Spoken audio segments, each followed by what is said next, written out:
De los Inchortas a Santoña en media hora, bueno, es un poco complicado. Entonces, seguramente, si alguno de vosotros estáis más empapados en el tema, seguramente os daréis cuenta que me dejo un montón de detalles. Tengo que decir que hace 11 años, exactamente, estuve aquí dando una charla, no recuerdo dónde, me han dicho que en el Gasteche, el 20 de abril del 7, que se cumplían 70 años del inicio de la ofensiva precisamente de los Inchortas. Pues unos jóvenes entonces, por lo que veo, aquí no estarán porque todos ya peinamos canas, o sea que unos jóvenes me llamaron, tuvieron tuvieron el acierto de enfocar lo que había sucedido 70 años antes y di una charla precisamente en términos similares, pero no sobre lo que había ocurrido entonces en los Inchortas, sino sobre cómo estaba el tema de la memoria histórica. En 2007 ya habíamos hecho, en Inchortas habíamos hecho en el 3 y en el 4 unas excavaciones, habían aparecido varios cuerpos, habían hecho varios homenajes, en el 4 y en el 5 hicimos también, le estaba comentando al compañero y no recordaba el caserío en Vergara, que aparecieron 7 jóvenes que acababan de ser fusilados. En fin, como sabéis, desde 2002-2003 la Sociedad de Ciencias Aranzadi ha hecho casi 60 o 70 excavaciones en Hego Euskal Herria y precisamente pues esta semana, si alguno os animáis, creo que hay una excavación para recuperar un cuerpo en Lemoa, lo que fue la batalla de Peña Lemoa antes de entrar en Bilbo. Me voy a poner las gafas.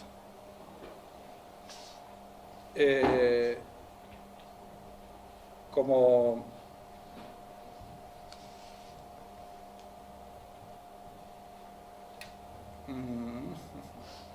bueno, voy a echar una ojeada con lo que me he apuntado. Me lo he apuntado toda la mañana más o menos y a ver qué es lo que me entra en media hora. Los datos, sí, eso es lo que no sabía, que me lo había apuntado aquí. Bueno, como decía, hace 11 años, ¿cómo estaba la recuperación de la memoria histórica? ¿Cómo estábamos entonces? Que acabamos, como digo, de empezar en 2002 desde Aranzadi, pero ya había habido otros grupos que se habían movido en la época de la transición, incluso en la época franquista se habían recuperado, incluso cerca, en Vergara, se habían recuperado algunos cuerpos, ¿no? Al día de hoy podemos decir, más o menos, como se suele decir, un porcentaje de equivocación cercano al 5 al 10%, que los muertos en la guerra civil en Euskal Herria, en Hego Euskal Herria, rondaron las 25.000 personas. Creo que tengo aquí puesto, efectivamente, este es el Errolda, el censo de 1930, cada 10 años se hacía un censo. Esta es la población más o menos que tenía cada herrialde. Y estamos hablando de que de esa población murieron unas 25.000 personas. ¿Cómo murieron esas 25.000 personas? Sin gafas no soy nadie. Bueno, pues muertos en combate, por entendernos, en el ejército de Aguirre, en el ejército republicano, en el ejército del gobierno vasco legítimo, unos 6.500. Y muertos en el ejército franquista, vascos, euskaldunak, 10.200, casi el doble, no tanto como el doble, pero 10.200. Aquí tengo que decir, sobre todo en las charlas que doy cuando hay gente joven, que efectivamente la mayoría de la gente lucha en el bando que le tocó. Como sabéis, Vizcaya, Guipúzcoa, la zona de Ibar-Elgeta fue republicana hasta junio de 1937, pero Navarra y Álava desde el principio triunfó el golpe de Estado y fueron franquistas, y por tanto pues la mayoría de los jóvenes obligados y movilizados desde los 18 hasta los 45 años en ambos bandos tuvieron que luchar en el bando que les tocó. Muchos también lucharon por sus convicciones políticas, pero yo creo que tenemos que ser un poquito... tenemos que relativizar cuando hablamos de un bando y de otro, ¿no? Os voy a poner un ejemplo, que es el que decía que en algunas preguntas que me han hecho, ¿no? Aquello no fue una guerra civil, aquello fue un levantamiento contra el fascismo. Efectivamente, la mayoría de los grupos antifascistas y republicanos lo pensaron así, pero os voy a poner un ejemplo muy adierazgarria, muy significativo. La mayoría de estos 6.500 muertos, la mayoría, el apellido más común entre los muertos defendiendo la República en Euskadi, en Euskal Herria, el apellido que más se repite es Martínez. Y entre los 10.200, defendiendo a Franco, el apellido que más se repite es Echeverría. Quiero con esto decir que cuando hacemos lecturas reduccionistas, pues nos podemos igual equivocar. Quiero decir también que hubo mucha gente que peleó por sus convicciones. Estos son los fusilados. Al día de hoy, más o menos, yo creo que las cifras no van a variar mucho. En rojo los que fusilaron los franquistas y en azul los que fusilaron los republicanos, que también los hubo, sobre todo en el asalto a las cárceles en Bilbao en enero de 1937. Este es el censo, sumando esas cifras más unos 1.500 civiles que murieron en los bombardeos.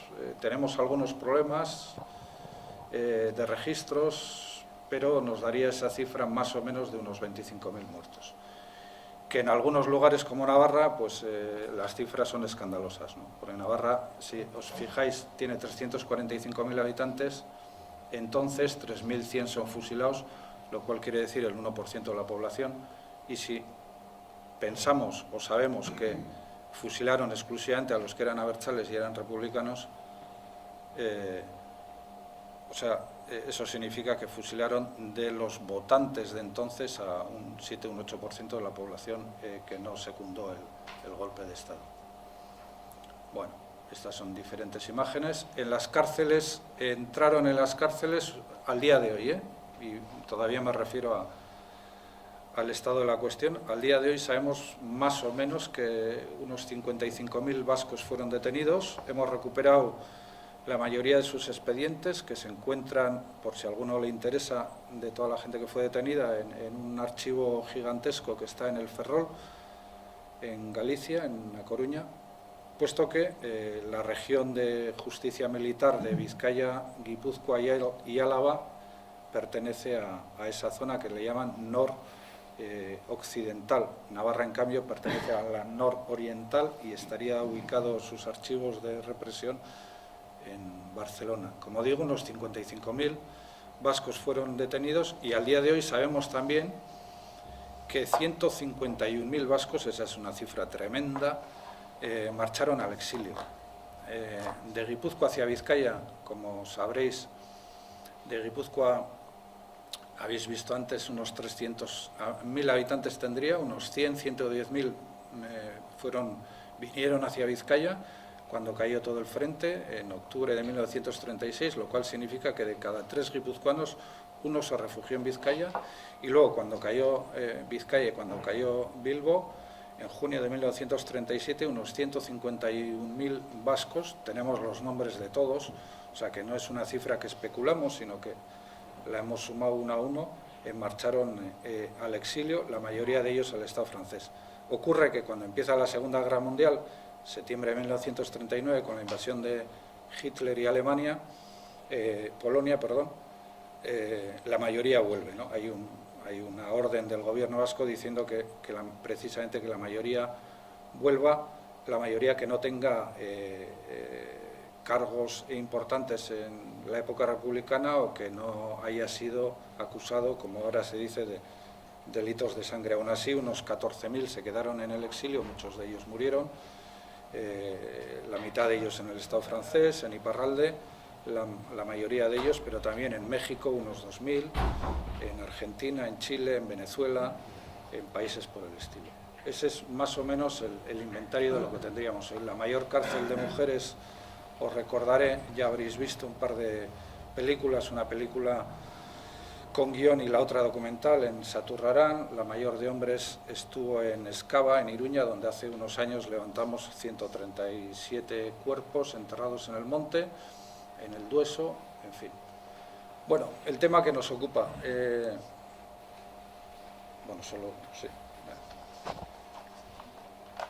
Luego has preparado preguntas. Sí. Bueno, entonces me puedo saltar cosas, ¿no? Bueno, por resumir en un par de minutos, 1936, como veis, Guipúzcoa y Vizcaya permanecen fieles a la República, golpe de Estado. El golpe de Estado fracasa sobre todo en las capitales, como hemos visto antes, y se queda en el Estado español, se queda en cierta medida este mapa, ¿no? La zona sublevada y la zona republicana. Las grandes capitales, Valencia, Madrid, Barcelona, Bilbo, quedan en poder de los republicanos. El golpe de Estado fracasa y lo que va a provocar es una guerra civil, el gobierno autónomo vasco y cosas por el estilo. En Euskal Herria esta es la división, los puntos rojos es el lugar donde fracasa el golpe de Estado, ¿no? En Guipúzcoa va a haber 2 o 3 meses de guerra, el verano del 36, finalmente desde Navarra avanzan varias columnas, toman Guipúzcoa y a principios de octubre de 1937 se va a estabilizar el frente de 1936, perdón, se va a estabilizar en frente en los Inchortas, en toda esa línea que ya conocemos, Eibar, Elgueta, Arrasate, Bolinaga es el barrio, no sé, bueno. Marquina ya está dentro de la zona republicana. Sí. Se va a estabilizar el frente durante 6 meses, 5 o 6 meses. Ahí se va a movilizar, sobre todo se va a movilizar el PNV, que va a aportar los primeros batallones para estabilizar el frente, porque hasta entonces la movilización había correspondido exclusivamente a los partidos republicanos del Frente Popular y a los sindicatos, a la CNT, la UGT. La UGT entonces condensaba las dos tendencias históricas, socialistas y comunistas, no es como ahora, y ELA también se movilizan y se movilizan, como digo, los partidos republicanos, que entonces son el Partido Comunista, el Partido Socialista, los grupos republicanos diferentes, que hoy en día no existen, pero que entonces tuvieron su importancia. Los alcaldes de las 4 capitales vascas eran de partidos republicanos. Erkoreka, que no tiene nada que ver con el consejero de hoy en día, era el alcalde de Bilbao y era de un partido republicano. Como digo, en octubre se va a aprobar el estatuto, se va a crear un gobierno de concertación nacional, Aguirre Lehendakari, todos los partidos que están a favor de la República van a tomar parte en ese gobierno y ahí se estabiliza el frente porque van a mandar batallones como he dicho, ¿no? Y ahí empezaría nuestra historia, la que me dijo Arístegui para la conferencia, ¿no? Que empezase con los Inchortas, ¿no? En esos 6 meses, la ofensiva de los Inchortas, o la ofensiva sobre el norte, como le llaman, el Frente Norte, entonces, va a empezar a finales de marzo de 1937.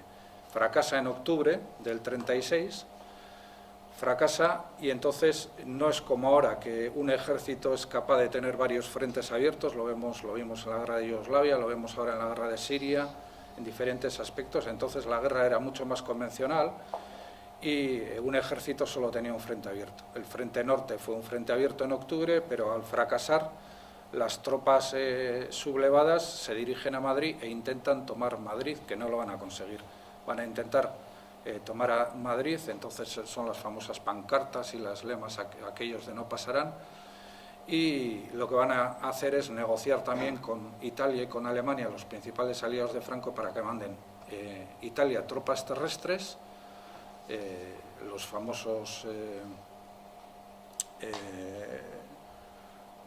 famosos flechas negras, los que manda Mussolini entonces, y Alemania lo que va a hacer, sobre todo con von Richthofen y Sperle, 2 generales, lo que va a mandar es la Legión Cóndor, que se va a establecer en Gasteiz, ¿no?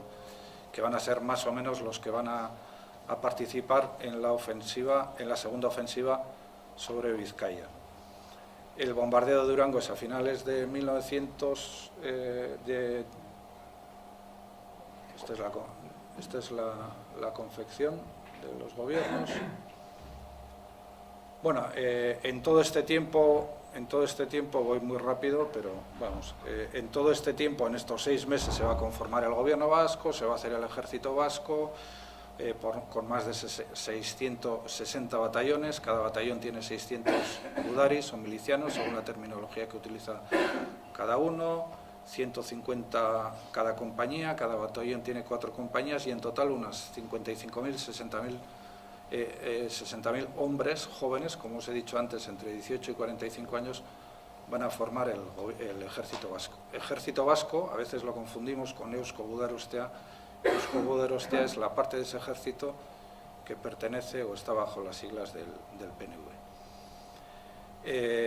Van a hacer, van a abastecer Bilbao, van a comprar armas y va a haber, aparte de una guerra de baja intensidad, porque el frente, como os he dicho, está en Madrid, el ejército vasco va a tener al menos 2 o 3 escaramuzas de gran nivel.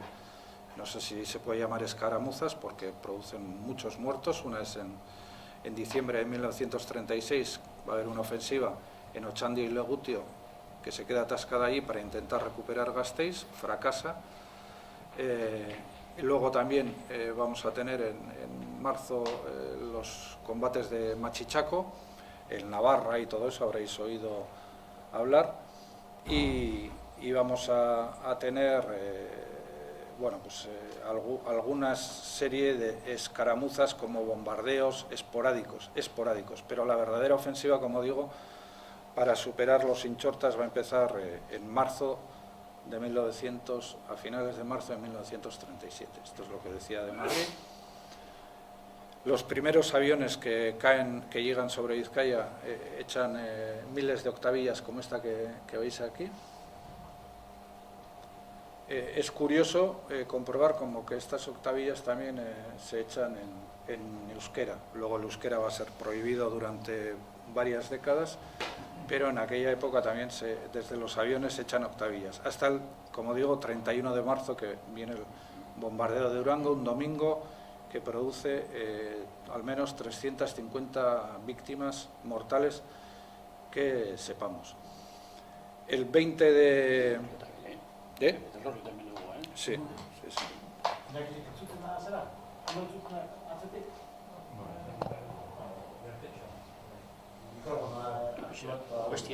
Ah, bueno, está aquí.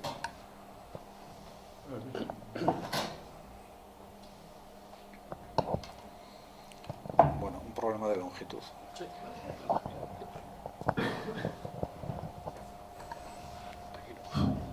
Con aquí no veto. Bueno, el bombardeo de Durango, aquí tenéis algunas imágenes. Estas fotos están si a alguien le interesa, porque todavía del bombardeo de Durango, a pesar de lo que pueda parecer, han pasado 81 años, en el Archivo Histórico de Vizcaya, que está donde estaba antes en Bilbao, en la sede de la Gaceta del Norte, hay un montón de fotos todavía de gente que murió en el bombardeo y está sin identificar 81 años después.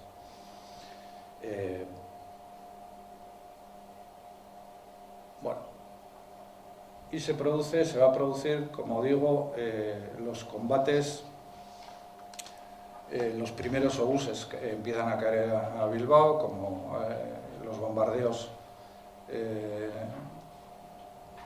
sobre Durango, y empiezan los bombardeos. Tengo aquí un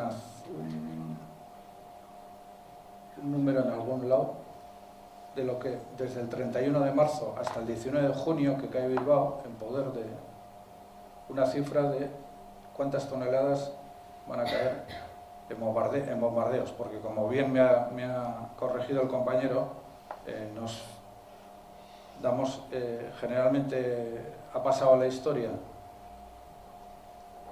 Bueno, en algún lugar, no lo han traído, ¿o sí? Esta es, sí.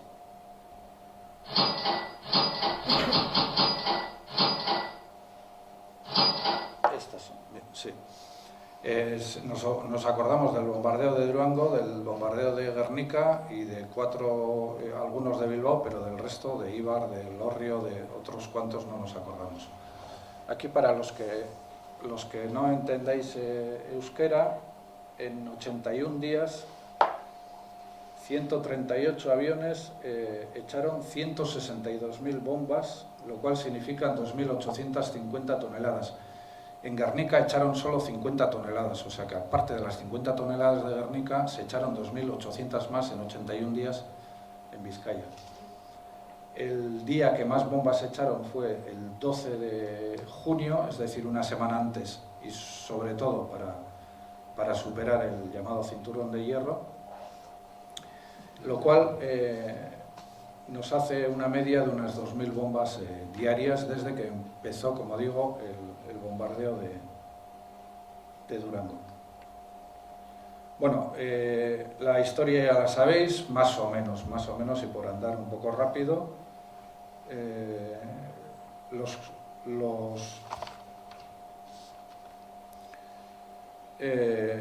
La entrada, el inicio de la ofensiva en Inchortas el día 20 de abril, en principio, según anuncia el ejército aliado, quiero decir, el mando aliado italiano-alemán, porque la ofensiva en Vizcaya fundamentalmente es el mando alemán la que debe dirigir y el mando sublevado.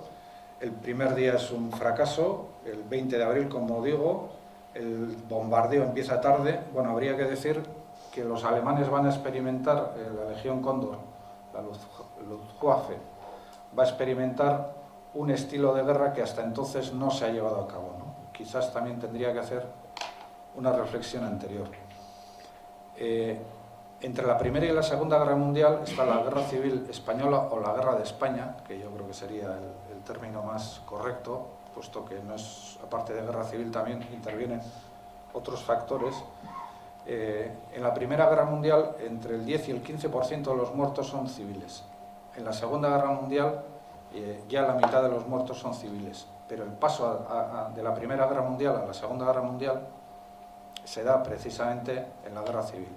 Y esos bombardeos se van a dar en los que muere mucha gente civil, algo incomprensible hasta entonces. Las guerras napoleónicas, por ejemplo, los contendientes de ambos bandos se estaban pegando, tuvieron lugar en Guipúzcoa y en Vizcaya, se estaban pegando y a 200 metros o 300 en los montes toda la gente estaba mirando cómo los soldados se mataban entre ellos. Los civiles, teóricamente, mientras existían los combates, se respetaban. Ese salto, que ahora es normal, ahora sabemos que en Siria o en Yugoslavia hace 10 o 15 años el 90% de los muertos en cualquier conflicto son civiles, pero entonces, y de ahí la sorpresa inicial, los muertos civiles quedaban fuera del escenario. Ese cambio, como digo, entre la Primera y la Segunda Guerra Mundial se da en el año 37 y los primeros objetivos son en Vizcaya, bueno, también en Barcelona y también en otras poblaciones de Andalucía, ¿no? Y en Madrid, pero sobre todo en Vizcaya. Otro laboratorio de Vizcaya y de estos 81 días de ofensiva sobre Bilbao.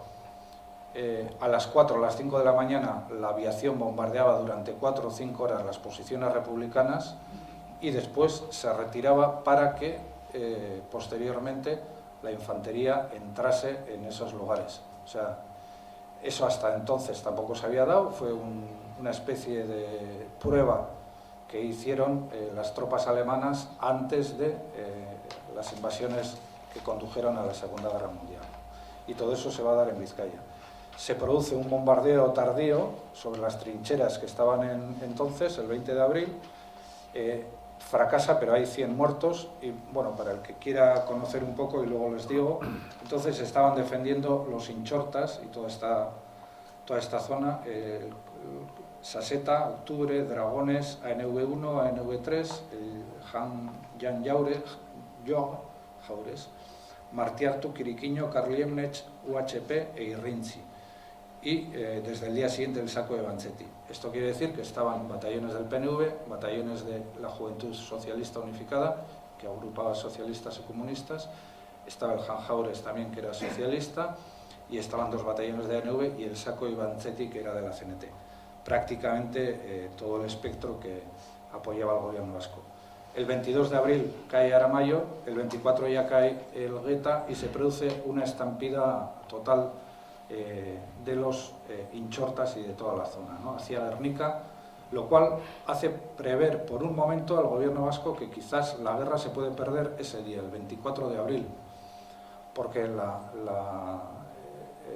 la huida de todos los batallones, después de haber tenido centenares y centenares de bajas y de haber sido impotentes ante los bombardeos de la aviación, que vuela muy bajo y que rompe todo el espacio de trincheras que había costado construir 4 o 5 meses, pues ha sido brutal, ¿no? 2 días después se produce el bombardeo de Guernica, el 26 de abril, como decía. Guernica, bueno, recordaréis, es un lunes de mercado, 6.000 habitantes, calculan que había 3.000 más porque era día de mercado, y como os he dicho antes, bueno, pues Mola, parece que Mola fue el que eligió el lugar. Von Richthofen dirigió entonces a la Legión Cóndor y se produce un bombardeo que hoy, al día de hoy, antes cuando os he dado las cifras globales me queda la duda de Guernica. Nosotros hace 15 años intentamos entrar en el registro civil de Guernica y un juez entonces nos negó, una juez, por ser más exacto, nos negó la entrada. Parece mentira que todavía queden restos franquistas como eso. Nos negó la entrada. Tuvimos que hacer una pregunta en Madrid al Congreso por qué se nos niega, nos dejaron. En Guernica hay 155, 160 en el registro civil. Hace poco un descendiente de Irujo, Amézaga Irujo, del matrimonio Amézaga Irujo, ha escrito un libro precisamente sobre el bombardeo de Guernica, que se presentó el año pasado, y él mantiene la tesis de que los muertos en Guernica tuvieron que ser más de 2.000, puesto que en el refugio llamado Rentería del barrio del mismo nombre había por lo menos 800 personas. O yo creo que nunca lo sabremos. El gobierno vasco entonces dio la cifra de 1.654 muertos. Bueno, es por excelencia el bombardeo que ha quedado por el cuadro de Picasso, que lo hizo para la exposición de París. El 30 de abril las tropas italianas toman Bermeo. Se produce, a partir del bombardeo de Guernica y de la caída de los Inchortas el 24 de abril, una decisión que va a ser única en los anales de las guerras del siglo XX, incluso diría yo del siglo XXI, que es la evacuación de niños, ¿no? Yo creo que la lectura que hacen entonces los mandos políticos y militares es: nos están bombardeando, 2.000 bombas al día, centenares de muertos, vamos a morir todos bajo las bombas, por lo menos vamos a salvar una generación de niños. Y de hecho deciden, y digo que luego incluso Naciones Unidas ha ido sacando desde su nacimiento en el año 45, ha ido sacando varias recomendaciones diciendo que los niños se deberían quedar en el lugar del conflicto, ¿no? Pero en aquella ocasión, como sabéis, a partir de mayo y sobre todo en los primeros días de junio de 1937, más de 30.000 niños van a marchar al exilio en barcos, cruzando la Muga clandestinamente, en un éxodo que no se va a repetir, ya digo, que en toda Europa, ni siquiera en época reciente, ¿no?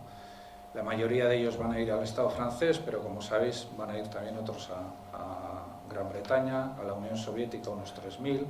Muchos de los que van a la Unión Soviética además les va a pillar luego la Segunda Guerra Mundial. Algunos han ido con 12, 13 años. En la Segunda Guerra Mundial, sobre todo en los sitios de Stalingrado y Leningrado, van a movilizar a la gente ya con 14 años, y casi un centenar de aquellos que van a ir a la Unión Soviética desde Santurtzi van a perder la vida, ¿no? Van a ir también a otros lugares como Dinamarca y Bélgica, todos ellos custodiados por sus respectivos partidos políticos, excepto en Bélgica. En Bélgica van a ir varios centenares, y los niños de Bélgica, a excepción del resto, la mayoría van a ser dados en adopción. Algunos de ellos todavía, 80 años después, están buscando a sus familias, ¿no?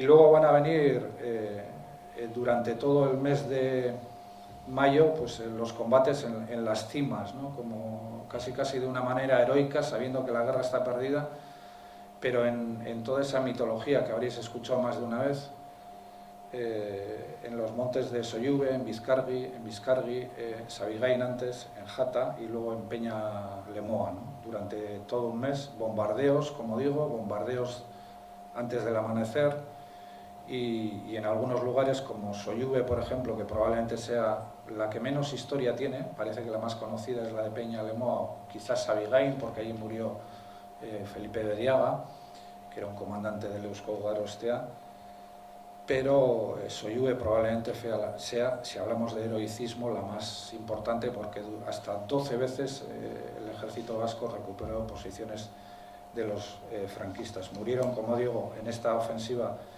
miles de milicianos y gudaris, y como digo, pues la más fuerte. El día 18 de mayo ya las tropas franquistas llegan a Zornotza, y a fin de mayo pues se va a producir la batalla de Peña Lemoa en las cercanías de Bilbo, ¿no? Los 60 batallones que os decía, se van a formar varios, corriendo y a prisa. Va a haber deserciones de gente que vuelve a Bilbao. Va a haber una excepcionalidad que no se da en el resto del Estado. Yo desde luego no conozco ningún desertor que sea fusilado por deserción. En algunos batallones las deserciones son importantes. Parece, hoy en día, 80 años después, mirando la estadística, que el batallón menos castigado es del PNV, pero el batallón más castigado también es del PNV, ¿no? El Aristimullo, que a fin de mayo tiene 450 gudaris, y el Martiartu, que a fin de mayo tiene 150. Esto quiere decir que la mayoría han muerto, ¿no? Lo cual lleva al gobierno vasco a tomar una decisión, y es hacer desaparecer los 60 batallones y crear ya divisiones, que son las que van a llegar un poco en línea de lo que ha hecho el Ejército Republicano Español. El cinturón de hierro es sobrepasado. Bueno, hay una ofensiva de bombas sobre el cinturón de hierro espectacular el día 12. El cinturón de hierro yo creo que es un mito que se ha explotado durante muchos años. Mi opinión particular es la misma que tuvieron entonces pues comisarios como puede ser Amilibia, como puede ser Joseba Elósegui o como puede ser Chiapuso, ¿no? ¿Por qué se hizo el cinturón de hierro? Bueno, pues el cinturón de hierro se hizo en la creencia de que Bilbao era inexpugnable, como lo había sido durante las dos guerras carlistas. Bilbao fue liberal y bueno, pues las murallas que apresuradamente se hicieron entonces sirvieron para contener a las tropas de Zumalacárregui en la primera guerra carlista, y en la segunda guerra carlista también a las tropas que asedieron Bilbo, pero en este caso había aviación. O sea, contra la aviación un cinturón no tiene ninguna validez. Hay una segunda hipótesis: en el cinturón de hierro trabajaron 14 o 15.000 personas que estaban fuera de Yaldi, del llamamiento para filas, ¿no? Era gente mayor de 45 años, trabajaron gente de 60, 70 años. Hemos recuperado la lista de todos ellos. Y bueno, eso puede ser interés. Pero Joseba Elósegui, que estuvo en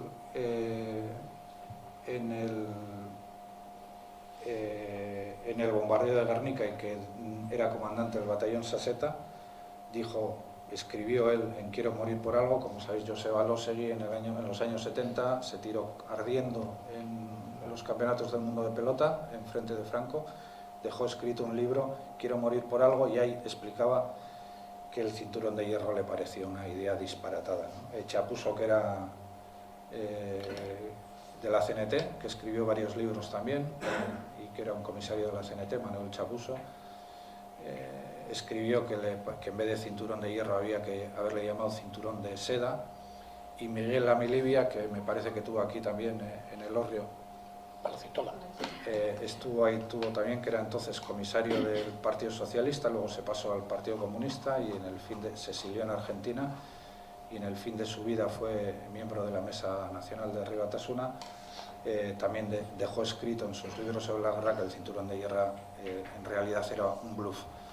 El hecho es que el cinturón de hierro provocó que el mito del cinturón de hierro también, en los últimos días de combate, muchísima gente, muchísimos milicianos y gudaris saltasen al otro lado pensando que el cinturón les iba a proteger. Bueno, caen los primeros obuses, como decía, en Bilbo. El día 16 cae Basauri. Durante toda esa semana están los combates en Archanda, y entre el 18 y el 19 se vuelan los puentes de Bilbao, que habréis visto varias fotos, no sé si tengo alguna de ellas, luego pasaré todo eso rápidamente. ¿Me das 10 minutos? Y entonces el gobierno vasco toma una decisión, ¿no? La decisión de no defender Bilbao, como tampoco se ha defendido Donosti, no se ha defendido. El gobierno central, que se había trasladado después de la ofensiva sublevada sobre Madrid, se había trasladado a Valencia, ordena al gobierno vasco de destruir las industrias. Y el gobierno vasco no le va a hacer caso.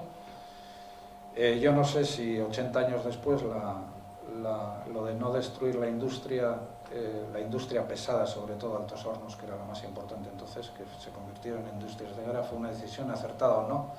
Lo cierto es que al día siguiente empezó a trabajar a toda máquina también para el ejército franquista, ¿no? Probablemente fue un error, pero bueno, esas decisiones hay que tomarlas en caliente. En caliente lo que tomó el gobierno vasco es una decisión, y por unanimidad, excepto el Partido Comunista, incluso los anarquistas dijeron que Bilbao era indefendible, y lo que hicieron fue trasladar todo el gobierno a Santander. Después de Santander ya irán, como sabéis, durante 2 años a Barcelona. Y se quedan para gestionar las últimas cuestiones, como la voladura de puentes y teóricamente la voladura de la industria pesada, entre ellos Altos Hornos. Se quedan Astigarribia del Partido Comunista, Leizaola por parte del Partido Nacionalista Vasco y Santiago Aznar por parte del Partido Socialista. Ellos son los únicos que se quedan. Y como sabéis, unos días después, en Trucios, entre la Muga entre Vizcaya y Santander, Aguirre va a dar, ante la presión de algunos de los comandantes de sus batallones, de los batallones del PNV, que le dicen tenemos que seguir luchando, bueno, pues va a dar el famoso manifiesto de Trucios, que creo que está ahí puesto en Trucios, en el cual pues explica que, bueno, que han conquistado nuestro pueblo, pero no han conquistado el alma del pueblo vasco, volveremos un día, y tal y cual, y bueno, el manifiesto que todos conocemos, ¿no? El territorio habrá sido conquistado, pero el alma del pueblo vasco no lo será jamás, ¿no? Es un mensaje que lo lanza a todos los pueblos del mundo. La retirada a Santander, y nos encontraríamos con que a Santander, teóricamente, según los papeles, yo creo que son demasiados, a Santander se retiran, ya digo que según los papeles de las negociaciones, de lo que voy a hablar ahora, se retiran unos 30.000 milicianos y gudaris. La mayoría, yo creo al día de hoy, 80 años después, yo creo que la mayoría de los batallones se rinden en Bilbao. En Bilbao ya hay unas conversaciones 3 o 4 días antes entre parte del ejército vasco, que son desautorizadas por Aguirre, y el comandante de las tropas sublevadas, ¿no?, franquistas, que es un tal Vigón. Y esas conversaciones tienen lugar en Archanda, toman parte en las mismas algunos dirigentes de ANV y del PNV para rendirse ya en Bilbao, más que todo para intentar salvar vidas. Y de hecho se van a concentrar la mayoría de ellos en Escolapios, ¿no?, en lo que hoy todavía se mantiene como escuelas. Y ahí se van a rendir, oficialmente se van a rendir 2.200 gudaris, 12 batallones del PNV en completo, y la Ertzaina al completo también. La Ertzaina se rinde al completo en Bilbao.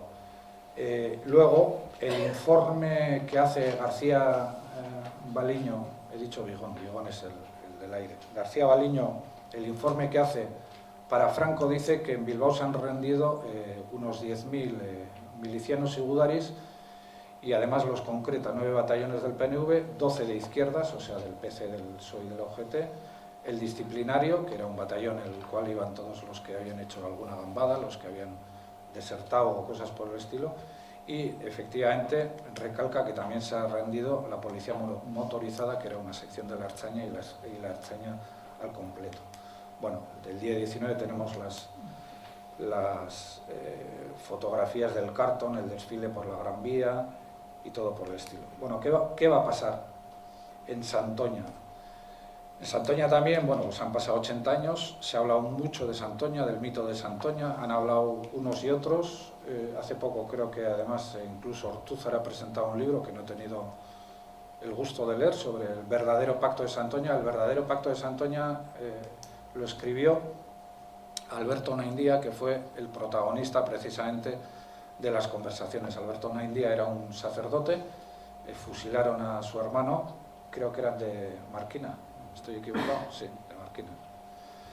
Y a su hermano le fusilaron en Hernani y él fue delegado del PNV, porque las conversaciones de Santoña no las llevó el gobierno vasco. El gobierno vasco, como os he dicho, estaba compuesto por todos los partidos, con el apoyo incluso de los anarquistas que enfrentaron a Franco, y las conversaciones de lo que se ha llamado Santoña empiezan el 11 de mayo, como unos días después, cuando el PNV o el gobierno vasco dice, bueno, aquí vamos a perder la guerra, y ha decidido sacar a los niños, ha decidido mandar una serie de gente fuera. Ha habido mucha gente que ha desertado, altos cargos, altos mandos, por ejemplo, Bengoa, que es el jefe de la Ertzaintza, ha desertado ya en junio. Hay 2 barcos que salen de Bilbao con muchos cargos políticos y mandos que desertan. En fin, que luego la historia se los va a tragar, pero eso es así. Y entonces el 11 de mayo empiezan las conversaciones formales entre, primero con el intento del Vaticano. El Vaticano le da largas al PNV y el PNV lo que va a hacer directamente es negociar con los italianos, que como os he dicho antes, pues son uno de los aliados de Franco, y además en la ofensiva de Vizcaya han jugado un papel importante, por ejemplo en la toma de Bermeo, que ellos han sido los que la llevaron a cabo, ¿no? Los protagonistas de estas negociaciones, que tienen lugar en Roma, que tienen lugar sobre todo en Roma, pero también en Bayona, en Hendaya y en Biarritz, son Cavaletti. Cavaletti es el embajador de Italia en Donosti. Donosti entonces está en poder de los sublevados. Ciano, que es el ministro de Asuntos, Galeazzo Ciano, es el ministro de Asuntos Exteriores, y Mario Ruata. Mario Ruata, los que tengáis interés habéis tenido interés en la guerra, en todos los escritos aparece como Mancini, alias Mancini. Le llaman Mancini, pero en realidad es Mario Ruata, que en la Segunda Guerra Mundial va a ser casi el jefe de las tropas de Mussolini, ¿no? Y por parte vasca los 3 principales son José María Lasarte, del EBB guipuzcoano, que luego va a dirigir, bueno, es muy curioso, pero va a dirigir toda esa parte del PNV bajo la sombra, que va a apoyar a los aliados y a la CIA durante la Segunda Guerra Mundial y durante buena parte del franquismo.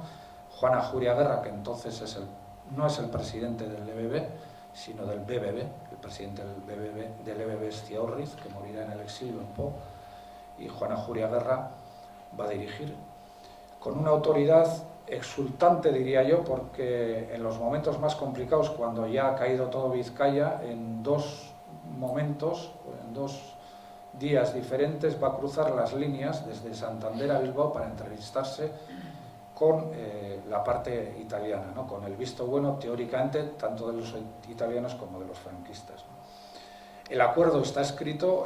Alberto Onaindia escribió un libro que ahora lo tendréis en los mercados de segunda mano, porque entonces tuvo un boicot muy grande, no encontró ninguna editorial en todo el País Vasco que le publicase, y se lo editó en Burgos. No tuvo el visto bueno del gobierno vasco ni del PNV entonces, porque cuenta un poco todos los detalles de aquellas negociaciones. Los detalles no son nada del otro mundo, no vas a encontrar nada que ya no sepamos, pero bueno, el acuerdo era de poner las armas y entregarlas a los italianos por parte vasca, conservar el orden público, cosa que hicieron, y libertad para todos los presos, cosa que también hicieron franquistas que estaban detenidos en las cárceles de Bilbao. Esos 3 puntos, y luego concentrar todas las tropas entre Laredo y Santoña, lo hicieron sin saber la mayoría de los soldados y de los mandos lo que iba a suceder, ¿no? Y por parte italiana eran 4 puntos: garantizar la vida de todos los soldados, no entregarlos a Franco; la salida por mar de todos los dirigentes, para eso tenían que haber alquilado barcos; Los detenidos, darles la oportunidad si quisieran luchar en el bando franquista y no perseguir a la población civil. Bueno, de estos 4 puntos no se cumplió ninguno, o se cumplieron los 4, pero durante 9 días. Como os he dicho antes, oficialmente 30.000 hombres fueron detenidos entonces en el Sardinero, en el Dueso, en distintas cárceles, y 2.000 mandos iban a ser evacuados, 2.000 mandos del ejército vasco o que habían pertenecido al gobierno vasco, 2.000 altos cargos. Los barcos nunca llegaron y hay un montón de hipótesis. Si me preguntáis cuál es la mía, pues la mía es que había un infiltrado en la delegación vasca de París, como luego se comprobó. Cuando entraron los nazis en el año 40 en la delegación vasca de París, encontraron absolutamente toda la documentación, y gracias a esa documentación hubo muchísimas detenciones, sobre todo en Navarra y en Álava. El jefe de una red que espiaba para los aliados, Luis Álava, fue fusilado, y había un infiltrado, efectivamente hay. Y este infiltrado, la delegación de París era la que tenía que alquilar los barcos que llegarían a Santoña para evacuar a los 2.000. Nunca llegaron, o el dinero se perdió por ahí. Bueno, hay cuentas, hay cosas por el estilo. En fin, es complicado saber. El hecho es que no llegaron los barcos. De cualquiera de las maneras, algún barco que llegó, no precisamente por la gestión, pues creó un problema enorme, ¿no? Como os podéis imaginar, porque iban a ingresar en ese barco algunos mandos del ejército, pero también la tropa de a pie, que no sabía lo que pasaba y veía un barco y veía que estaban cercadas por todos los lados, también quiso montarse en ese barco. Hubo disparos y hubo de todo. Bueno, el 26 de agosto fue la rendición y hubo la detención como digo, oficialmente, a mí me parece excesivo, pero oficialmente 30.000 milicianos y soldados. Algunos de ellos tuvieron la oportunidad, fueron clasificados en 3 categorías, A, B y C.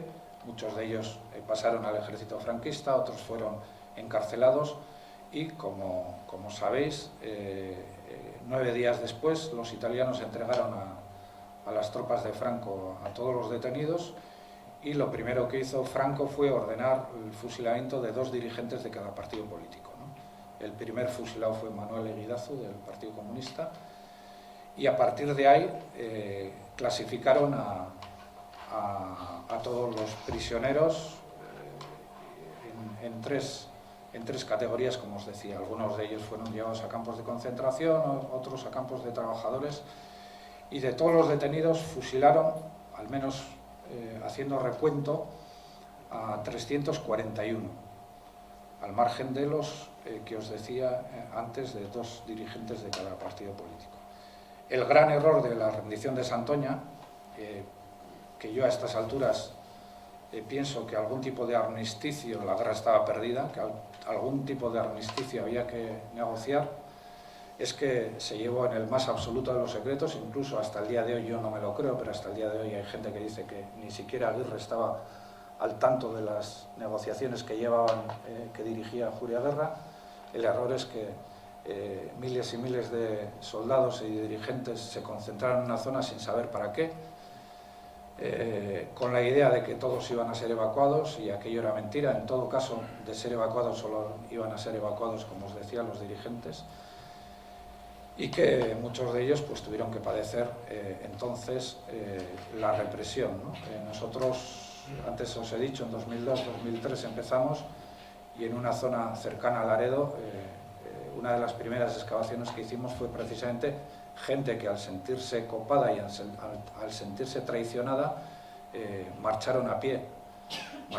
Algunos lo consiguieron hasta la Muga, pero otros fueron detenidos, fueron muertos y fueron enterrados. En el año 2004, al lado de Laredo, en un monte, encontramos a dos milicianos que habían sido muertos y enterrados precisamente allí, ¿no? Uno de ellos lo logramos identificar, era de Lasarte, el otro todavía está sin identificar.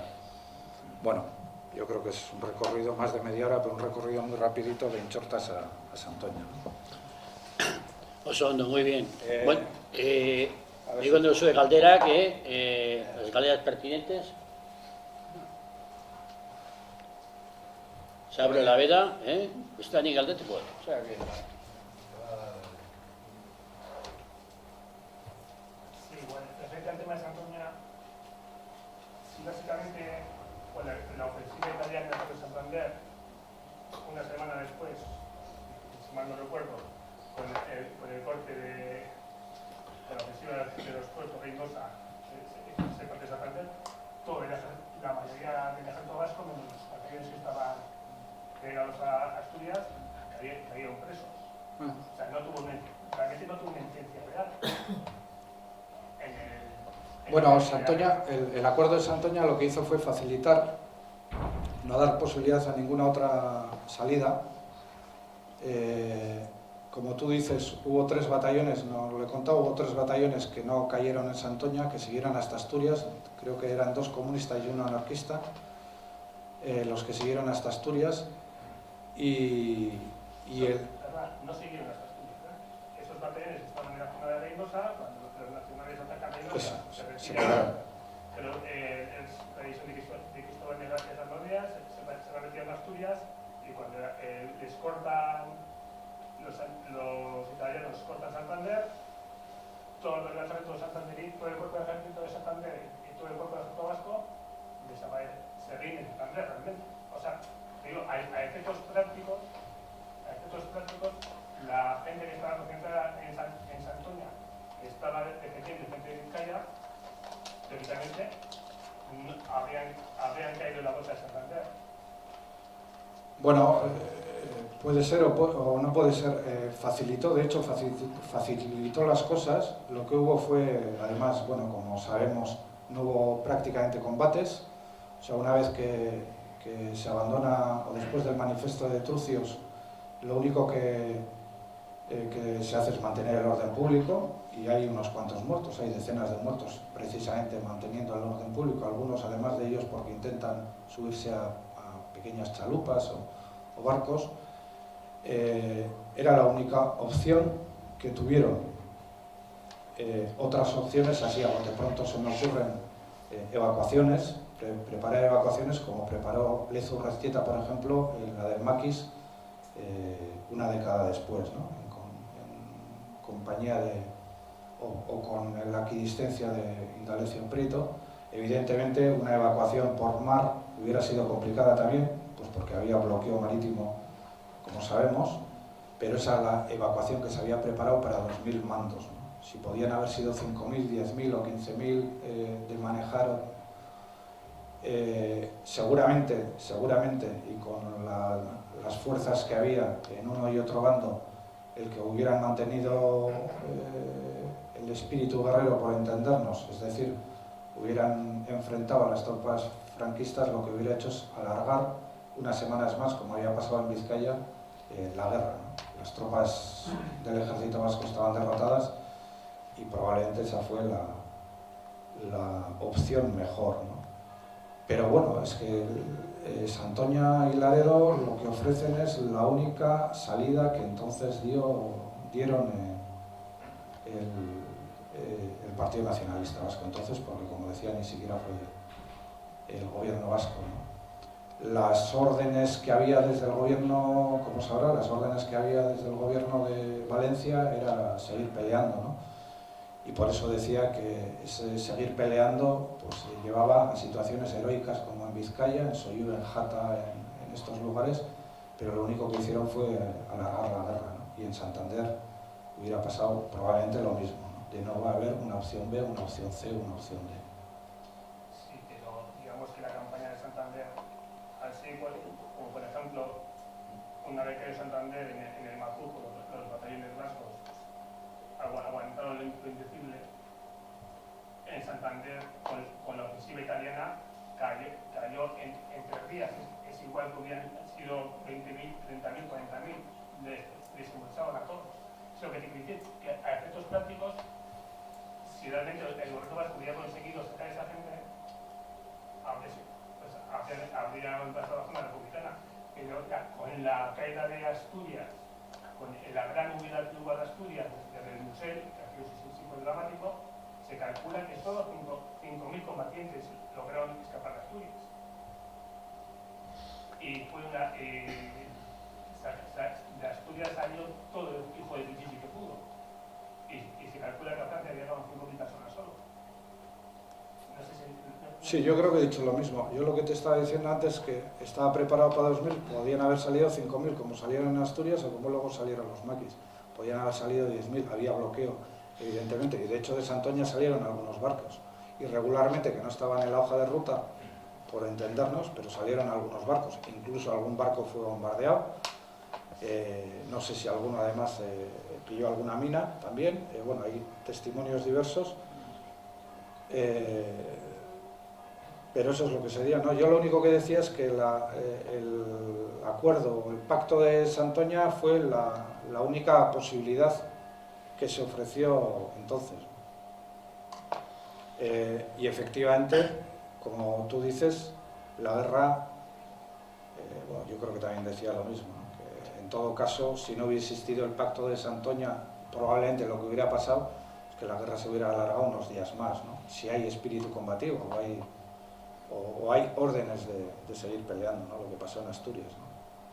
Asturias se siguió peleando, se siguió defendiendo posiciones republicanas, pero al final yo creo que los comisarios y los mandos del ejército del norte republicano sabían perfectamente que Asturias estaba perdida. Galdera. Yo entiendo que la gran diferencia de este Inchorte de la guerra del norte estuvo en la aviación. Que la diferencia era brutal. Aquí mientras nos echaban 2.000, no sé cuántas bombas has hecho al día, en toda la provincia, en todos los frentes, la aviación republicana era inexistente. Prácticamente no se tenía un avión de Santander. En esa situación es imposible enfrentarse a un enemigo que sabes que cuando pasa el invierno iba a venir a atacar. El invierno, pues bueno, pues nieva, hace frío y están en Madrid, pero sabían que en primavera, de hecho hay fotos gráficas en la cual José Antonio Aguirre, creo que el 27 de febrero, viene al Orbe a dar ánimo a los hinchortas, ¿no? Sabiendo que van a entrar los nacionales. Entonces supongo que el mensaje sería aguantar, que van a venir los aviones. Siempre decían que iban a venir los aviones, pero ¿por qué no vinieron? ¿Por qué no llegaron? ¿Cuál fue el elemento? Que en esa guerra había tanta diferencia en la aviación que te bombardeaban la noche, entraba la infantería y aquí no tenía más que defenderse con lo poco que tenía. Entonces yo creo que tuvo que haber algún fallo estratégico en el cual no llegaron aquí los aviones que se prometían. ¿Dónde crees tú que estuvo el fallo? El informe que hace Aguirre a la República precisamente achaca al abandono del gobierno republicano en el tema de la aviación, ¿no? Tuvo algunos más aviones y hubo alguna batalla en el cielo de Bilbao, no recuerdo ahora el nombre, con Del Río que murió, pero bueno, yo creo que fueron anécdotas, ¿no? El gobierno, desde luego el gobierno de Aguirre siempre achacó al gobierno de Valencia el abandono. La aviación alemana, de todas formas, en ese momento era no solo la mejor formada de Europa, sino de todo el mundo, ¿no? Y utilizó el suelo vasco como experimento para lo que iba a hacer la Segunda Guerra Mundial. La diferencia estaba en que los aviones que tenía la República eran aviones soviéticos, aviones propios y aviones soviéticos, y la República entonces puso sus prioridades, ¿no? Y desde el momento en que la aviación era superior, yo creo que además ahí se da, o ya se había dado en la Primera Guerra Mundial, ¿no? Y en la Segunda Guerra Mundial yo creo que la hegemonía de la aviación fue fundamental para las grandes batallas. La Primera Guerra Mundial no tanto, todavía la infantería y la artillería era fundamental, pero yo creo que ahí se da el paso, ¿no? Bueno, yo creo que probablemente falta de visión por un lado, y por otro lado materialmente los medios con los que contó el gobierno vasco para la defensa fueron muy escasos, ¿no? De hecho, en los primeros meses ahí mandó a varios contrabandistas, antiguos contrabandistas, a comprar armamento, puesto que el armamento que tenía era el armamento de Arellano, de las fábricas de armas de Eibar y Plasencia y poco más, ¿no? Y la propia línea que tuvo el gobierno vasco tuvo una línea para los traslados, la Pirinés la tuvo que alquilar o comprar a una compañía privada en el Estado francés, ¿no? Y además uno de sus pilotos, Yanguas, estaba también infiltrado, que dejó en uno de estos viajes, que no llevó a Aguirre, que si le hubiera llevado a Aguirre hubiera hecho lo mismo, a Espinosa, el consejero de Asistencia Social o de Sanidad. Lo dejó en zona sublevada y lo fusilaron, ¿no? Sí, es cierto que la República sí intentó mandar aviación, lo que pasa es que la distancia de zona republicana al norte los aviones no van, o sea, el kilometraje no va, o sea, no... Sí se intentó, por un lado, y se intentó pasar por Francia, pero... Bueno, yo ahí tengo mis dudas, porque a la vez que se hacía la ofensiva sobre Vizcaya, el gobierno de la República por 2 veces mandó desde el aeropuerto de Barcelona, mandó bombardear Pamplona y Tudela 2 veces, y de hecho lo hicieron, y la distancia, y además no en línea recta, sino que, y ahí vino la protesta del Estado francés atravesando el sureste y sudoeste del Estado francés. Los bombardeos, los Katyuskas sí que tenían más autonomía que los cazas. Entonces, no es lo mismo bombardear, se han mandado bombardeos que tienen 100 y pico kilómetros más de autonomía que los I-15 que se quedaban cortitos. Y de hecho, cuando al final sí que haciendo contrapeso sí que vino una escuadrilla de I-15 que cuando el aeropuerto estaba en Algorta, y puta casualidad que el segundo día de venir los derribaron prácticamente en la playa de Algorta, los destruyeron del suelo. Entonces, al final, digamos que la República sí que hizo un esfuerzo, pero que era muy difícil llegar. Y luego sí es cierto que el gobierno vasco compró cazas que venían en los barcos, y esos barcos fueron capturados por nacionales, que compró a Estados Unidos, compró unos curtis, creo, y bueno, pero también es cierto que los primeros aviones que compraron pues era lo que se llamó el 5 Kron, que eran aviones de la Primera Guerra Mundial antiguos, pilotados por mercenarios, por mercenarios aviadores que estaban pagados por el gobierno vasco, eran aviones ya antiguos.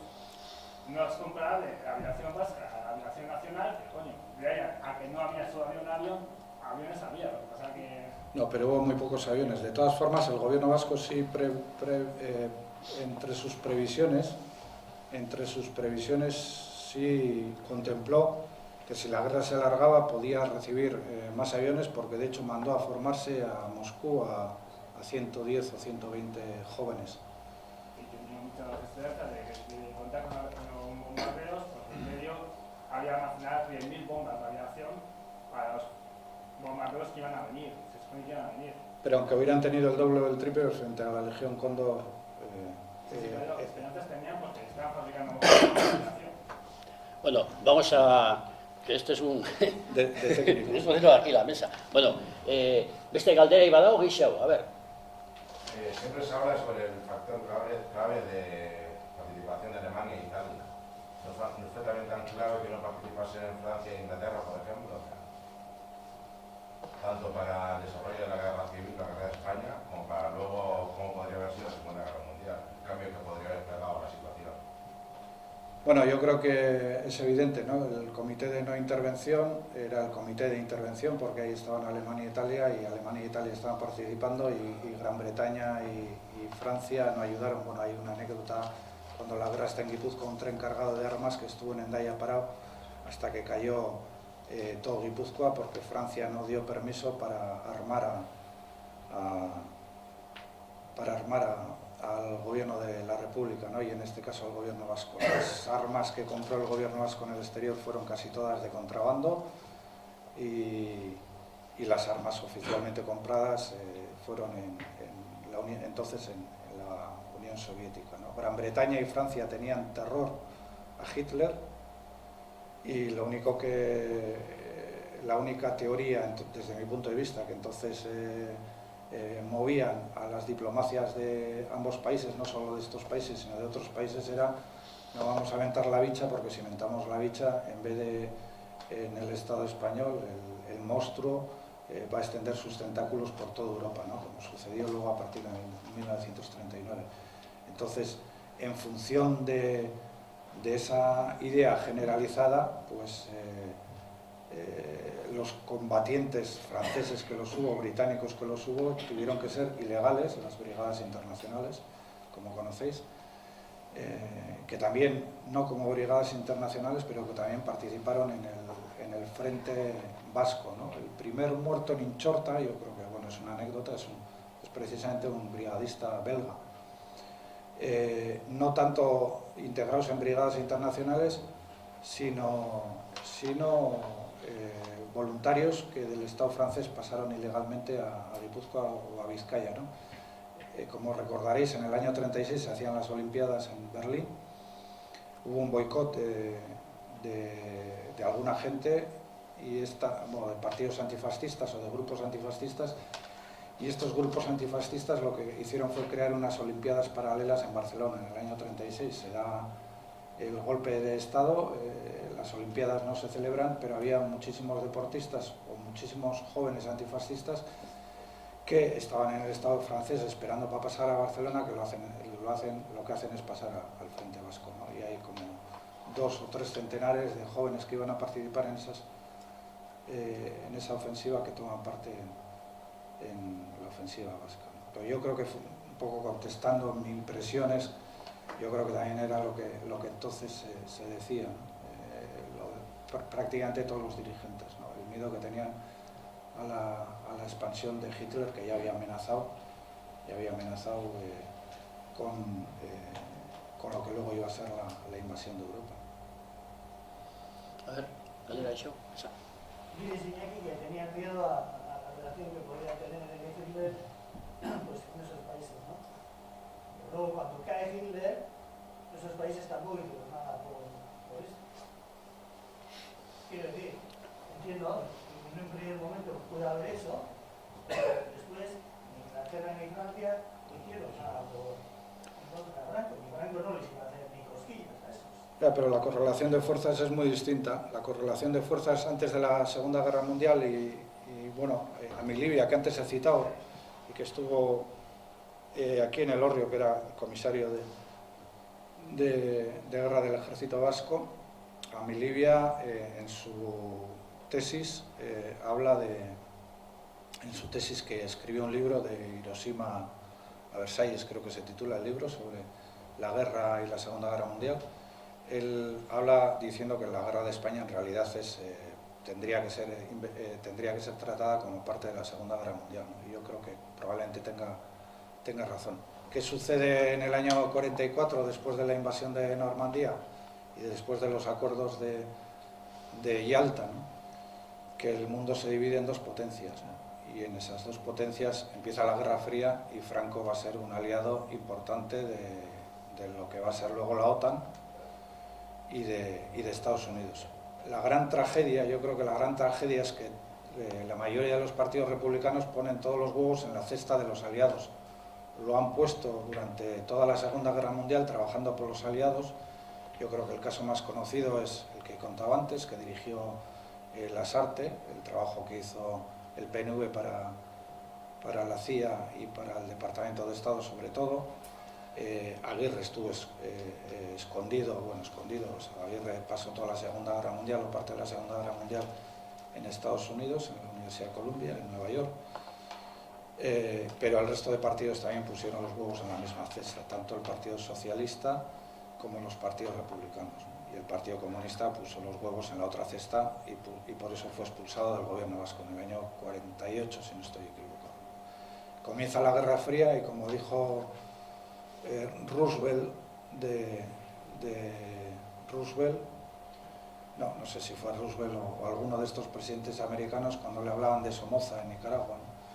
Decía, es un hijo de puta, pero es nuestro hijo de puta. Yo creo que la lectura que hacían de Franco fue la misma, ¿no? Le necesitaban en el flanco sur de Europa como un aliado importante, y de hecho a partir del año 50, a partir de la década de los 50, son los tratados hispano-norteamericanos, el apoyo del Vaticano. España va a entrar en Naciones Unidas, que había había sido, bueno, expulsada, ¿no?, pero no admitida cuando se crea Naciones Unidas durante varios años, y Estados Unidos va a tener un aliado perfecto en Franco, ¿no? O sea, yo creo que esa es la gran tragedia, ¿no?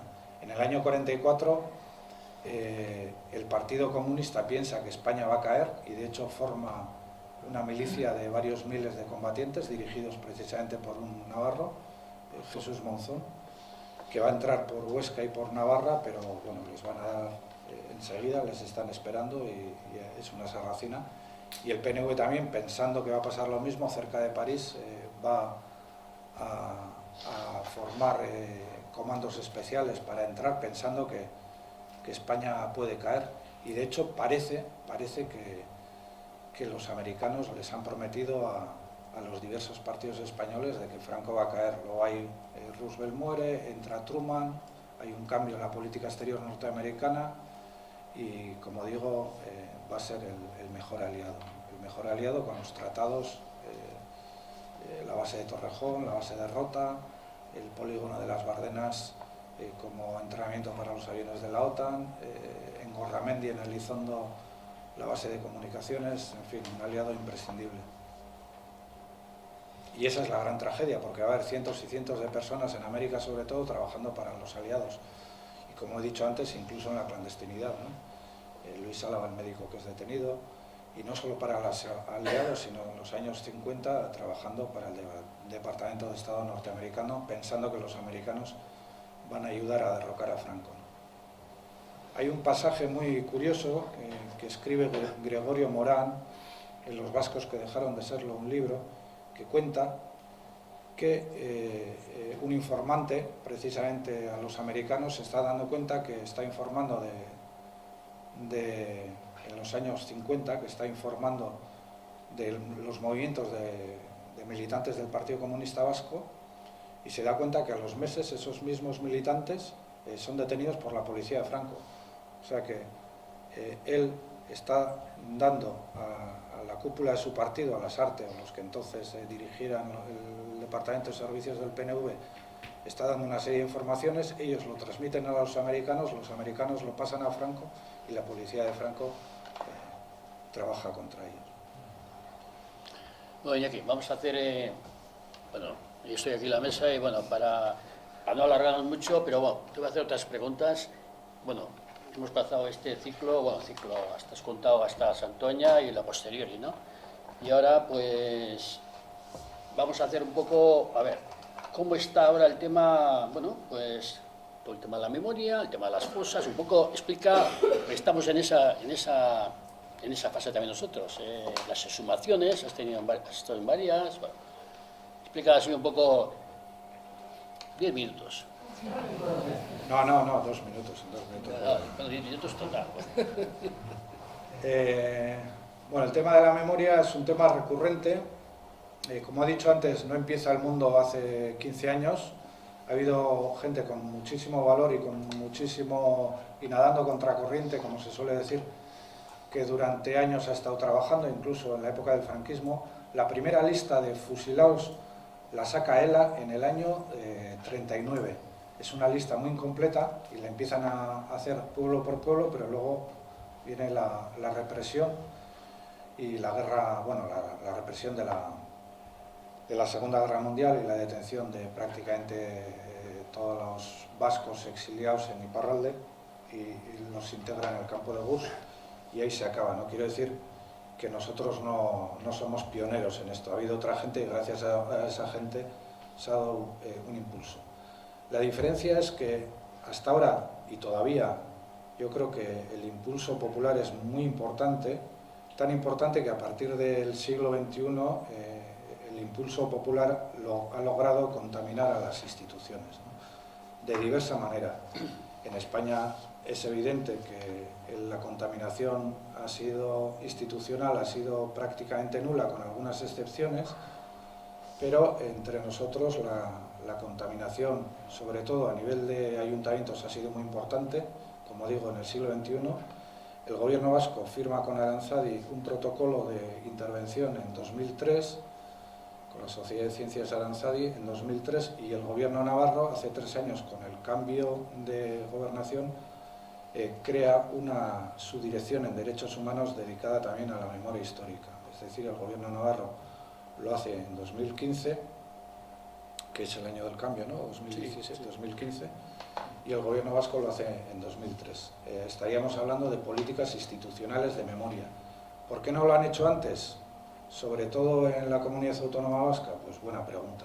Yo creo que hasta que no ha habido un impulso popular importante por parte de diversas asociaciones que en cada pueblo, en cada escualde, han intentado recuperar nombres desaparecidos, etcétera, etcétera, pues yo creo que las instituciones no se han mojado, ¿no? Este es uno de los elementos importantes a la hora de explicar el por qué tiene tanta trascendencia pues, hechos como este, de convivencias, de gente que se reúne. A nosotros, entonces, que ya llevábamos, yo personalmente colaboré con el proyecto que comenzó Jimeno Jurío en Navarra, de Altafalla, Navarra de la Esperanza al Terror, que fue pionero en el Estado español y que descubrió, cuando entonces se daba una cifra de 600 fusilados en Navarra, que descubrió que al menos había 2.800, que a estas alturas estamos casi en 3.100. Y luego también, pues bueno, hicimos en el año 93-94 diversos trabajos en el cual intentamos recuperar también los nombres de por lo menos todos los ejecutados en la comunidad autónoma que faltaban después de haber hecho los de Navarra, ¿no? El Gobierno vasco se comprometió en dos aspectos, a gestionar a través de Aranzadi los desaparecidos, a través de el Departamento de Justicia, el Departamento de Asuntos Sociales y Trabajo, como recordaréis, que entonces lo llevaba Madrazo, sumado a toda esta ola también, es cuando nace la Asociación de Recuperación de Memoria Histórica en León, en el Bierzo, con unas excavaciones que también hace Aranzadi en 2000 y 2001, crea, también pionero en el Estado, junto con la Generalitat en Cataluña, crea también una especie de departamento pequeño para indemnizar a la gente que durante la Guerra Civil y el franquismo había pasado por prisión. Pero lo hace, desde mi punto de vista, lo hace muy mal, porque al expreso le crea una segunda victimización. ¿Por qué digo esto? Porque el que ha pasado por la cárcel tiene que buscarse los papeles de que ha pasado por la cárcel. Tiene que ir a la cárcel, tiene que ir a instituciones penitenciarias y le tiene que decir: oye, que yo estuve en la cárcel, hazme un certificado. Instituciones penitenciarias le dice que no tiene constancia, tiene la mayoría de los archivos militares todavía cerrados, porque los archivos militares y civiles han estado cerrados, como quien dice, hasta hace 4 días, y entonces crea muchos problemas de gente que efectivamente ha pasado por la cárcel, pero no lo puede demostrar, ¿no? Y va a crear además un movimiento social contrario a lo que tenía que ser algo positivo, como que es indemnizar, ¿no? Encarga también a Aranzadi toda esa gestión, y Aranzadi da con el archivo del Ferrol, que antes creo que lo he citado para algo, en el cual hay 60.000 expedientes de vascos, y con eso se consigue demostrar que 1000 y pico de ellos habían pasado por la cárcel. Y luego, hace 10 años, ya cuando se había cerrado todo esto, encontramos el archivo de instituciones penitenciarias, que está en Alcalá de Henares, todos los que han pasado entre el 48 y el 60, no, entre el 38 y el 60 por la cárcel, tienen ahí su ficha penitenciaria.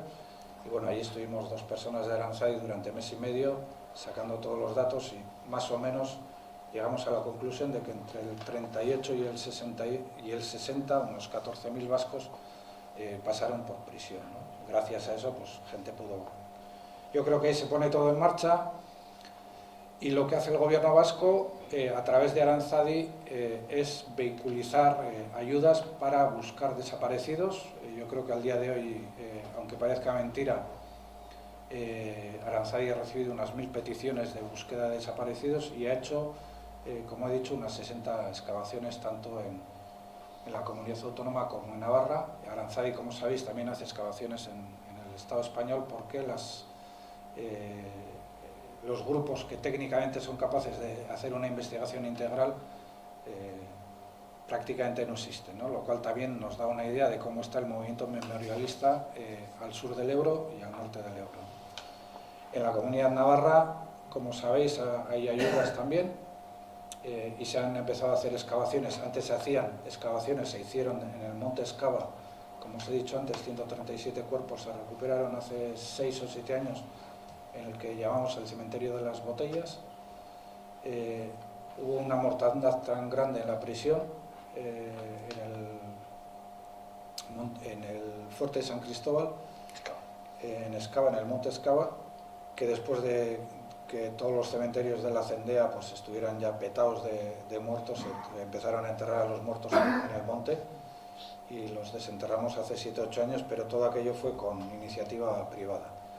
Incluso tuvimos que, personalmente tuve un par de reuniones con el entonces gobernador militar de Navarra, que no nos dio permiso porque es terreno militar, y tuvimos que hacer una petición en Madrid directamente, y el entonces ministro de Defensa, que era Bono, le leyó la cartilla a este señor, que tenía una foto de Mola en su despacho, me acuerdo, y nada, y me llamó para decirme: señor Egaña, muy a mi pesar, pero mi ministro de Defensa me ha dicho que les tengo que dar permiso para que puedan desenterrar a sus muertos y tal. Así le hicimos y aquello hicimos. Tenía una foto de Mola, como decía. Bueno, el gobierno vasco lo que ha hecho hace 2 o 3 años, o 4, no sé exactamente ya cuánto, es crear el Instituto Gogora, en el que ha intentado recoger toda la información que había. Yo creo que en estos años se han hecho muchísimas cosas, pero nada coordinadas. Nada coordinadas, quiero decir, por ejemplo, toda la documentación generada por Madrazo en su época está perdida, y eso que fue hace 15 años o 17. Y el gobierno vasco lo que ha hecho es crear el Instituto Gogora, y todas las investigaciones que había hecho Aranzadi o los grupos locales intenta organizarlas. En estos momentos, Gogora lo que está haciendo con algunos becarios es registrar todo, o pasar por todos los registros civiles de la Comunidad Autónoma Vasca para inventariar todos los muertos, también por las iglesias, pero con la iglesia hemos topado. La iglesia no ha dado permiso para ver todavía sus archivos, en algunos casos son fundamentales, sobre todo, por ejemplo, en el de Guernica. Y la iglesia todavía no ha dado permiso para ver sus archivos, después de un año de negociaciones y después de que quien lo solicite no es Egaña, ni Aranzadi, ni alguien por el estilo, es el gobierno vasco el que le está solicitando a la iglesia que dé permiso para mirar sus archivos, ¿no? En fin, ha habido también hay que decirlo, que ha habido algún tipo de encontronazo entre muchas de estas asociaciones populares que se han creado en pueblos de Euskal Herria, que en estos momentos pueden ser entre 40 y 50, calculo yo, porque Gogora lo que ha hecho es intentar absorber todo lo que hace, o sea, tiene su propia labor, está haciendo, pero también está pidiendo a todas estas asociaciones que todo el trabajo que han hecho se lo pasen a Gogora, que lo va a guardar en las instalaciones que tiene en el archivo histórico de Euskadi, que está en Bilbo, en Día de Aro, y que lo inauguró Azkuna hace unos años, unos meses antes de morir, y eso sé que ha creado algunas asociaciones, pues bueno, algunas no, yo creo que la mayoría se han negado, ¿no? Han dicho que bueno, llevamos aquí trabajando 10, 15, 20 años y bueno, y que ahora venga una institución y quiera llevarse todos nuestros fondos y todos nuestros archivos, pues no es de recibo, ¿no? Algunas otras lo que han hecho es dar los fondos a Gogora. Gogora lo que hace es escanear todo y devuelve los originales a la asociación. Bueno, no sé. Yo creo de cualquiera de las maneras que en este caso, y no es por sacar la cara, pero tanto el gobierno vasco como el gobierno de Navarra han sido pioneras, con todos los peros que podamos poner, pero en comparación con el resto de comunidades del Estado, y con la excepción de la Generalitat, que ya lo abandonó por diferencias cuando el tripartito, el PSOE, Esquerra Republicana y Izquierda Unida, que entonces fue cuando le pegó un buen arreón, pero entonces dependía todo de presidencia, y llegó a tener hasta 30 y tantos empleados trabajando en todo aquello. Nosotros visitamos sus instalaciones, ellos buscaban la información, pero yo creo que ahora tienen todo esto en baja intensidad, porque tienen sin resolver todavía alguna serie de cuestiones que tienen en debate, como es normal entre los catalanes. Ahora con la formación del gobierno yo creo que es evidente, nosotros somos de blanco-negro, para bien y para mal, y yo creo que ellos hacen debates interminables. Y en Cataluña, de hecho, no han hecho ninguna excavación. Todavía no han decidido si hay que excavar o no hay que excavar para recuperar cuerpos. Bueno, Caldera y Badago, ¿hay más preguntas? Sí. Se me ha quedado antes de comentado sobre el cinturón de hierro de Bilbao y la defensa de Bilbao. Entonces, a ver qué información tienes sobre si uno de los, digamos, diseñadores de ese cinturón de hierro fue Alejandro Goicoechea y ampliar un poquito más la información sobre este personaje. Bueno, yo creo que con Alejandro Goicoechea se ha hecho un mito. O sea, se ha llegado, no se ha llegado a decir, pero la impresión era que el cinturón de hierro cayó porque Alejandro Goicoechea se pasó a las filas de Franco con los planos del cinturón. Bueno, eso es verdad, ¿no? Pero decir que el cinturón de hierro cayó porque Alejandro Goicoechea se pasó con los planos, yo creo que eso es una butada. El cinturón de hierro cayó porque además no estaba concluido, tenía todavía unas aberturas enormes, y porque la aviación... Lo diseñó mal él, entiendo. Sí, pero aunque lo hubiera diseñado bien, hubiera caído. Aunque lo hubiera diseñado bien, hubiera caído. Hay bastante documentación, precisamente yo creo que de los archivos de Vergara que estaban allí, de los archivos que tenía el PNV en Beiris, y que los llevó a Vergara, yo creo que de Vergara del Palacio Recalde los trasladaron precisamente allí a Díaz de Haro, al Archivo Histórico de Euskadi, y ahí se puede consultar allí. Bueno, hay declaraciones, hay bastante documentación sobre el cinturón de hierro. Yo creo que a estas alturas el tema de Alejandro Goicoechea, no sé si alguno de vosotros piensa distinto, pero yo creo que para la ruptura del cinturón yo creo que es indiferente que se pasase o no. Lo que pasa es que en su momento sí fue un boom, porque Alejandro Goicoechea además era militante del PNV, era un militante cualificado, y bueno, como él también, hubo bastantes deserciones. Antes he contado la de Bengoa, que era el director de la Artzaña, que también desertó. Bueno, cuando la guerra se vio perdida hubo muchísimas deserciones, ¿no? Hubo 2 barcos que salieron de Santurce, ¿no? Alejandro Goicoechea se pasó... cruzó las líneas.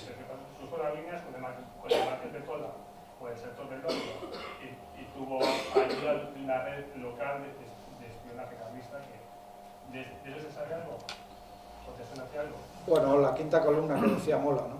Que luego se aireaba precisamente con Bilbao. Bueno, esas redes, las redes existen, y las redes, de hecho las redes de espionaje intentaron ser atajadas por el gobierno vasco, que fusiló a varios de ellos, a Bakonin, el embajador de Austria, entre ellos, y la eterna quinta columna, ¿no? De las redes, desde luego, no hay mucha documentación. La documentación de las redes, la mayor parte de la documentación de esas redes que citas viene del lado franquista, ¿no? Entonces, la credibilidad, bueno, pues muchas veces se magnifican todas esas cosas, ¿no? Lo cierto es que Alejandro Goicoechea, a pesar de ser luego uno de los teóricamente artífices del talgo y de todas esas cosas, en algunas de las documentaciones que te decía que estaban en Beiris, pedía ayuda económica luego, ¿no? En los últimos años de su vida. O sea que tampoco Roma paga demasiado a los traidores, como se suele decir, ¿no? A Bengoa también le pasó lo mismo. Bueno, beste galdera izpadago, nik egingo eta azkenengo aholkuak emango ditut de la Munarrieta. Si hay alguna otra pregunta, además voy a dar y cerramos el ciclo ya de hoy. Bueno, ¿hay preguntas? Vale, esa. La presencia de alemanes en España de antes de la guerra civil, en 1930, es palpable y se relaciona con la industria armamentística, etcétera, etcétera. ¿Hay datos sobre la presencia luego? No, antes en el año 30, por ejemplo, del 30 antes del 36. Sí, hay presencia, lo que pasa es que luego la presencia es mucho mayor. Técnicos en cementos, en Lemoa, en Aralar, en las minas, y luego técnicos en toda la industria. Yo conozco más a partir del año 36, ¿no? Incluso las redes de alemanes que con filiación cambiada van a morir hace 3 o 4 años o 5, con nombres cambios y que se van a refugiar. Bueno, todo es muy conocida las redes de los que escapan hacia Argentina, que una de las redes desde luego pasa por Bilbo. La época de la República yo no conozco demasiado. No sé si Lipperheyde y todo ese es de esa época o es posterior. Yo diría que probablemente en la industria vizcaína tiene más peso la oligarquía británica que la alemana, creo. Pero tampoco puedo ser concluyente. Luego yo creo que hay bastantes elementos para decir de que, sobre todo durante la Segunda Guerra Mundial, se convierte en un lugar estratégico para los alemanes, y a partir del año 44 en un lugar de escondite, yo diría que para 150 o 200 alemanes, ¿no? El último se ha muerto en Donosti hace 5 años o 6 años, ¿no?